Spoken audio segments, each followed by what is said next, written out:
please join me in a moment of prayer. Spirit of life and love, Spirit of unwavering truth, guide us through these tumultuous days. Steady our hearts and our minds so that we may act with courage, speak with conviction, and love with faith. Bless the lawmakers who defended democracy. Bless the aides and the security that kept them safe. Bless the hands that swept the debris. And bless us all to fight the violence and lies that are to come. May truth overcome lies. May peace overcome violence. May a representative America overcome white supremacy. And may democracy overcome tyranny. Blessed be, and amen.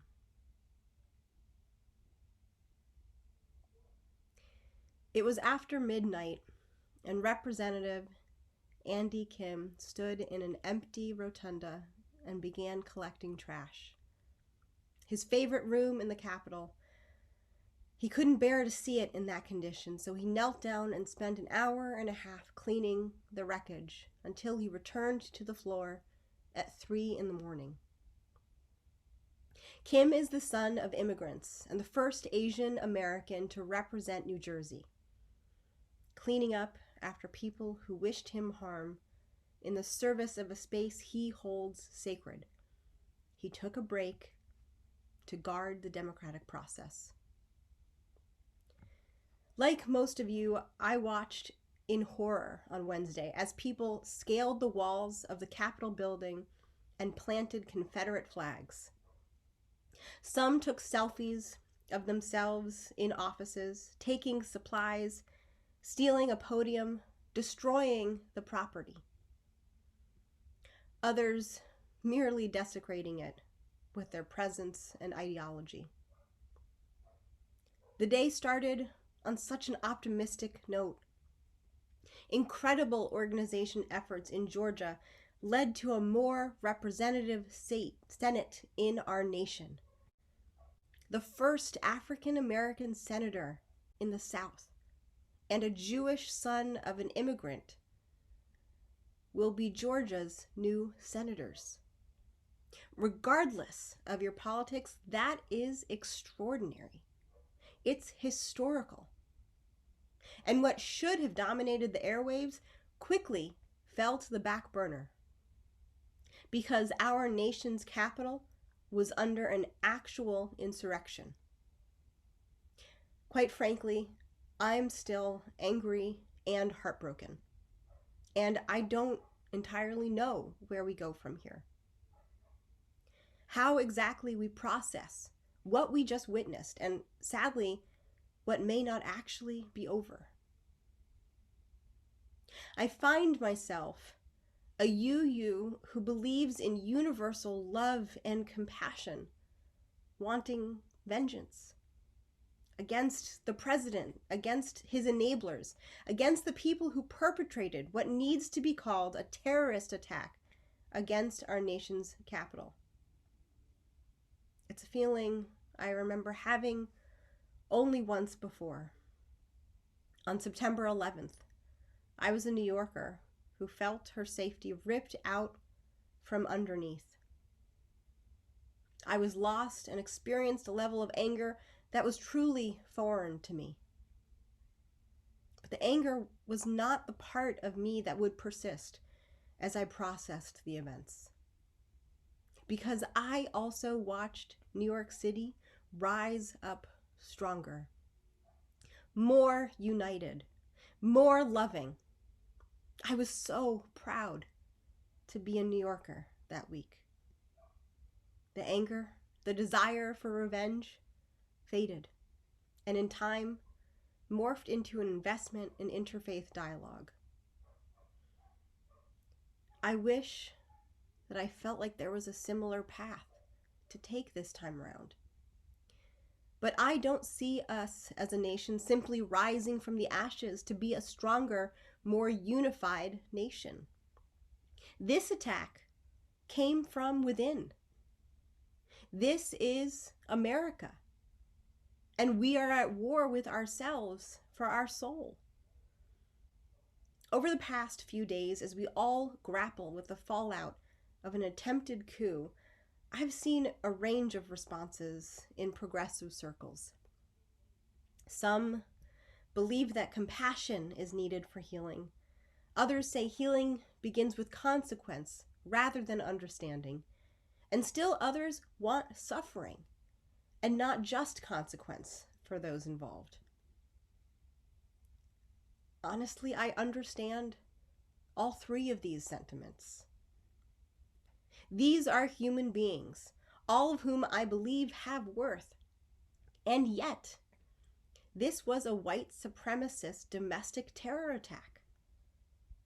The Black police officers shared stories about how they were targeted and beaten while repeatedly being called the N-word by people with a clear tactical plan. This was not a protest that got out of hand. The intention was to storm the Capitol. With thoughtfully placed pipe bombs, flashbangs to blind the police, and radios to communicate. They set up a gallows with a noose, and many brought zip ties for anticipated hostages. And the police were completely ill-prepared for it. The photos going around the internet showing the discrepancies between how police showed up for a Black Lives Matter protest in DC and for Wednesday's insurrection are stark and speak for themselves. Full riot gear for the peaceful protesters, and the bare minimum for the white supremacy organizations that promised to bring weapons and even posted on social media that they would be storming the Capitol. Some officers fought desperately as a last defense. One officer was murdered for his efforts to keep the terrorists at bay. But others posted selfies with the insurrectionists, finding it amusing. Police officers from other states traveled to participate. And they didn't see it as terrorism because they saw it as state-sanctioned. But the point was the violence. The point was white supremacy.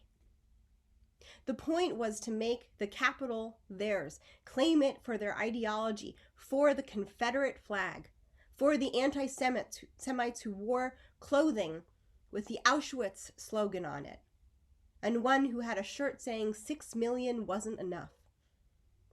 The point was the swastikas and the nooses.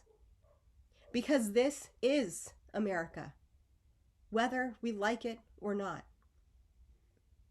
We are lynchings and shootings and white entitlement at its worst. But we aren't only that.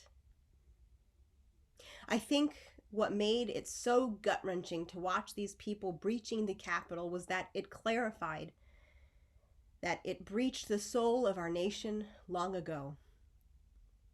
There was no more denying, no more lip service to healing, because we aren't ready to heal. Like in the 1860s, there are two competing ways of living in this country that hasn't been decided. And though I would like to think it won't come to a civil war, there is just as much at stake with regard to whether we intend to live our humanity fully. The Unitarian Church was not on the best side of history in the 1860s.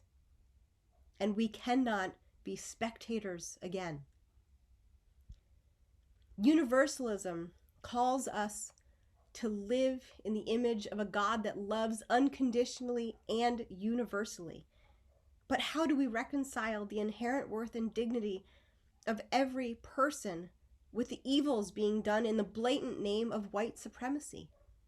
How do we reconcile the belief in compassion and grace with the need to dismantle white supremacy and fight against its evils with all that we are? There is a fine line between seeking compassionate understanding as to what just happened and taking a conciliatory approach to white supremacism in the interest of moving on rather than long-term healing. I find myself looking to our UU theology, desperately looking for the in-between, the grace and freedom everyone deserves, the grace and freedom that some of us are working harder to ensure than others, the grace and freedom that others would deny to those who aren't white, straight, Christian men, the grace and freedom that on its own don't discriminate because they are gifts, American gifts and Unitarian Universalist gifts. But the thing about gifts is that people need to be willing to receive them. And until people are accountable for their actions, grace and freedom are gifts they cannot receive. No matter how much compassion or curiosity we want to extend in the interest of understanding how we got here, the people who committed these atrocities must seek accountability first, because that is where grace begins. When I was in Mexico for a justice-related action, I met Johnny. Johnny had immigrated to the United States when he was 3. He had no memory of Mexico. He lived with his mother and sister, impoverished, and wanting to help his family with money, he tried to get involved with a local gang. After being a member for only 2 weeks, at 18, he brought a gun that he thought was loaded with blanks. When a standoff escalated, he shot blindly into the air, and everyone scattered. But the next day, he found out that it hadn't been a blank, and his shot had struck and killed a 17-year-old girl in her apartment. Racked with guilt, he turned himself in. It took him time to shed the tough guy persona when he was in prison, but eventually he did. And little by little, he became known as the person to talk to for words of encouragement. After 18 years in prison, he was deported back to Mexico with no family. Dropped off in Tijuana, he made it his mission to help others who had been deported to find their footing and to keep them safe from local gangs. Freedom was something Johnny knew little about until he was deported, and even then, he knew he would never be free to see his mother or sister again. But he told me he did find grace in being responsible for what he did. He had spent the first few years repeating to himself that he hadn't meant to, that it was an accident. And after meeting with the family of the girl he'd shot, he realized the intentionality didn't matter. He had taken a life. That was his to atone for. And he would spend the rest of his life giving to others, knowing that it would never make up for his actions. Over the years, in working with organizations that help those who've been deported, Johnny has been given the gift of grace, even the gift of freedom. But he couldn't have received those gifts until he was ready, until he was truly accountable. But that's when his own healing truly began. And our national healing won't begin until the people responsible for Wednesday's attack are held accountable. until everyone, and I mean everyone, is able to name white supremacy for what it is: evil, prolific, American. But we will be stronger. We will be louder. And we will fight for the soul of our nation and for our democracy. It is easy to forget, since this week has felt like a lifetime, that Wednesday morning, as I mentioned at the start of my sermon, the two senators elected in one of the most historically conservative southern states were an African-American minister of Dr. King's home church and the Jewish son of an immigrant.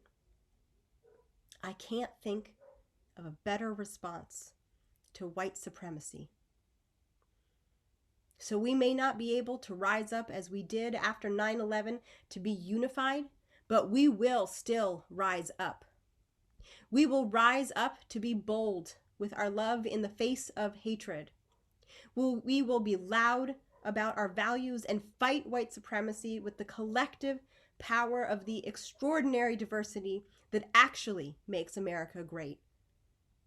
There are people who are embodying grace and freedom as we speak, organizing to keep human rights at the forefront of American priorities.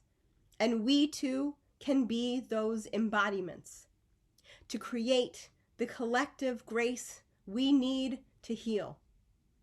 But not until we smash white supremacy to the floor. I know it'll take years, and I don't know how we'll get there. But underneath its shattered pieces, we'll find the grace we all deserve and the compassion that we yearn for. Because then we will be ready to finally walk that road as one, a country united for the first time. May it be so. Blessed be, and amen.